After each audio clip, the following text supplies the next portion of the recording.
So this one, we've all had students that we would love to prosecute, get some reparations from. So this is our imagination of what that might look like. All rise for the Honorable Judge Anderson. All rise for the Honorable Judge Anderson.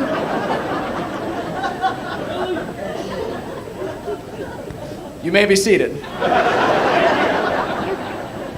All right, the court will now hear the case of Sandusky County versus Billy Smith. Are you Mr. Billy Smith? Yes, Your Honor. All right, now, Mr. Smith, it says here that you've been charged with 2 counts of failure to keep your hands to yourself. Well, in my defense, Your Honor, Lucy poked me in the ribs first, so I was morally obligated to pull her hair. Your Honor, my client would like to state the statute of she touched me first. I understand. Thank you, Counselor. But it does say here that before the incident in question, you were heard to call her a booger troll. Is that correct, Mr. Smith? Yes, Your Honor. And what is a booger troll, Mr. Smith? Well, Webster's Dictionary defines it as a person who picks their nose and puts the boogers under their own chair, perhaps to make bricks to build a bridge with which to live under, Your Honor. I understand. Thank you. And you understand, of course, that the maximum penalty for the crime you've been charged with is no recess? Yes, Your Honor. And that if found guilty, your school bus driver will be forced to fill out a meaningless piece of paper that will be filed away until the second coming?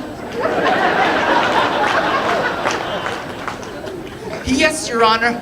Your Honor, my client believes he is guilty of no wrongdoing. I understand, but he does have quite a list of priors. I mean, 3 counts of eating cupcakes on the bus? I was acquitted of those charges. 1 count of standing up on the bus? I saw a bird. 3 counts of poking holes in the seats? I spent time in solitary confinement for that crime. I sat behind the bus driver for 2 whole weeks. It was terrible.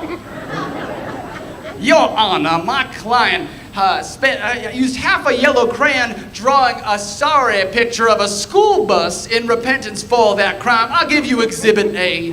My client believes he is reformed. There's no need for this line of questioning. I mean, look at that craftsmanship. Yes, thank you very much, Counselor. But your client's list of priors continues. I mean, 3 counts of hanging from the book racks, 2 of banging on the windows, and 1 count of saying a no-no word? In my defense, that is my mother's maiden name. Yes, I understand. Now, Mr. Smith, what do you have to say for your behavior? Well, I have a cute face and normally get away with this kind of stuff.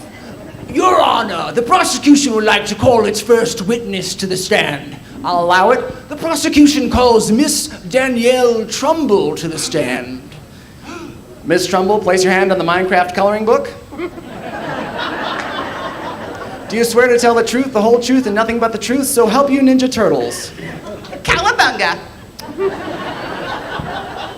Now, Miss Trumbull, you understand, of course, that the maximum penalty for perjury in cases such as this is no iPad until 3rd period? I am aware. Miss Trumbull, why do you take it upon yourself to be a stool pigeon in cases such as this? 'Cause I'm a goody two-shoes, Your Honor. And have you nothing better to do with your time? No. Would you tell the court what it is you saw that day? Well, I was sitting across from the aisle from Mr. Smith when I saw him pull Lucy's hair and call her a booger troll. And is she a booger troll? Yes. May I eat string cheese? I'll allow it. So, I was sitting there across the aisle from them, and I saw Lucy poke him in the ribs, but I think he likes her. Your Honor, my client says did not. The prosecution would like to counter with did so. And the defense says did Prosecution rebuttals with did so. not. And the defense says did not. Gentlemen, I want to break this up. I have lunchroom duty in 20 minutes. We need to keep this thing moving.